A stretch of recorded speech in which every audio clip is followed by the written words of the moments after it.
Labdien, un jūs skatāties pirmo video ierakstu Microsoft BI tehnoloģijām veltītam video blogam.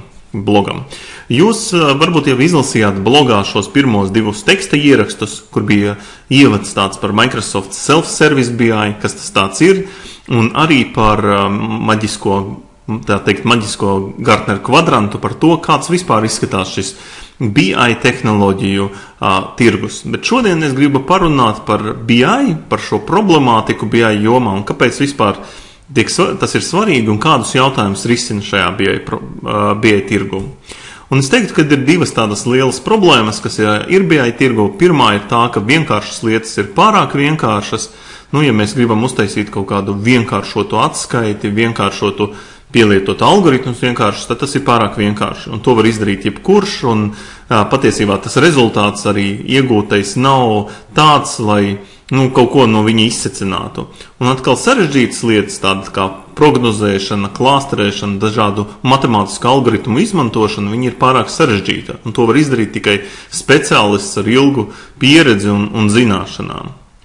Un pirmais tāds izaicinājums BI tirgu ir tas, ka principā zināšanu darbinieki, biroja darbinieki, tie, kam vajag zināšanas un informācijas lēmumu pieņemšanā, viņi neizmanto BI priekš datu analīzes, jo tas ir pārāk sarežģīti un vienkāršas lietas var izdomāt galvā. Otrais izaicinājums ir tas, ka nav pieejami šie dati pietiekami ātri, pietiekami vienkārši.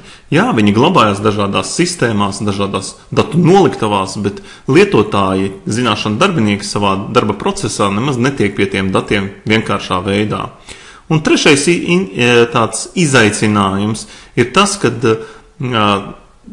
kamēr dažiem darbiniekiem vajag šādu vienkāršu pieeju, vienkāršus risinājumus, analītiķiem atkal vajag ļoti, ļoti sarežģītas un pieejams dažādas algoritmus, līdz ar to tas ir jāspēj kaut kā kombinēt vienā risinājumā. Runājot par to, kādu es literatūru ieteiktu saistībā par BI jomu, tad, lai saprastu, kādas problēmas risina, ir tāda Thomasa Davenporta grāmata, ļoti laba Analytics at Work, kas ļauj saprast, kā tad reāli analītika tiek izmantota priekš dažādu lēmumu pieņemšanas. Otra grāmata, ko es ieteiktu, ir Roberta Kaplana un Davida Nortona, slaveno Balanced Scorecard metodas radītāju grāmatu Execution Premium, kas arī ļauj saprast, kā tieši uzņēmumā var BI palīdzēt. Un trešā grāmata, ko es ieteiktu, ir How to Measure Anything, kas palīdz saprast to, kad izmērīt principā var jebko, tas nozīmē analizēt var jebko. Un, ja mēs skatāmies par tām jomām, ko reāli lieto, priekš kam BI lieto, un, piemēram, Latvijā, tas, ko tiešām Latvijā dara, tas ir reportings, tā saucamais, jeb atskaites, dažādi pārskati, kas patiesībā nemaz nav BI, tas ir vienkārši atskaišu sagatavošana. Otrs ir dažādas tādas sadarbības lietas, tur, kur iesaistīti vairāki lietotāji, vairāki cilvēki, kur vajag viens uztaisa versiju, nākamais viņu pārbauda, trešais apstiprina, tās ir budžetēšanas risinājumi, dažādi prognozēšanas, kas arī eksistē tirgu un kas tiek lietots. Tālāk ir tāda regulāra analīze, jeb, naudas plūsmas, izpildes kontrole, kur tiek pielietoti tādas arī ne pārāk sarežģītas metodes. Tad ir risinājumi, kas satur KPI, jeb biznesa indikātorus, un tādā veidā dažādus rādītājus var analizēt, kalkulēt, piemēram, reālā laikā. Un padziļināta datu analīze, jeb data mining, jeb latviski datizrace, tiek pielietota diezgan salīdzinoši reti. Un viens no iemesliem ir arī tas, ka tādas vienkāršas datizraces tehnoloģijas nemaz nav pieejamas. Un pats varbūt tāds arī no datizraces jomas ir tas, ka ir dažādas prognozēšana, dažāda veida nākotnes situācijas analīze. Un pieminētais jau Davenports, Davenports, kas pētīja visu savu dzīvi zināšanu vadīšanu, un viņš arī arī ir definējis to, kādā veidā zināšanas vislabāk strādā, un mēs varētu teikt, ka BI pēc būtības arī ir zināšanas, informācija.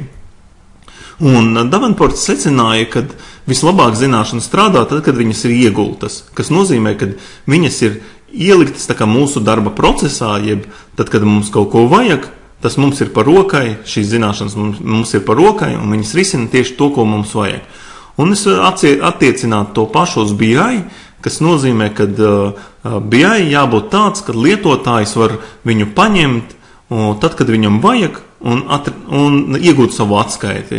Viņam nevajag sūtīt kaut kādam analītiķim to visu un pēc tam gaidīt atbildi analīzes rezultātus. Viņam vajag jāspēj izdarīt to pašam. Un galvenie jautājumi BI, un arī tā ir tāda schēma, ko no vienas Davenporta grāmatas, tad Davenports ierindo visas informāciju trijos laikos, respektīvi pagātne, tagadne, nākotne un informācija un ieskats. Nu, un pirmais, tātad informācija pagātnē, tas ir atbild uz jautājumu, kas notika, un tas tipiski reportings, jā, šīs atskaites, grāmatvedības dati, jā, tas viss ir pēcnāves bilde saucamā, jeb tas, kas viss notika. Un tas ir tas, ko Latvijā visvairāk izmanto.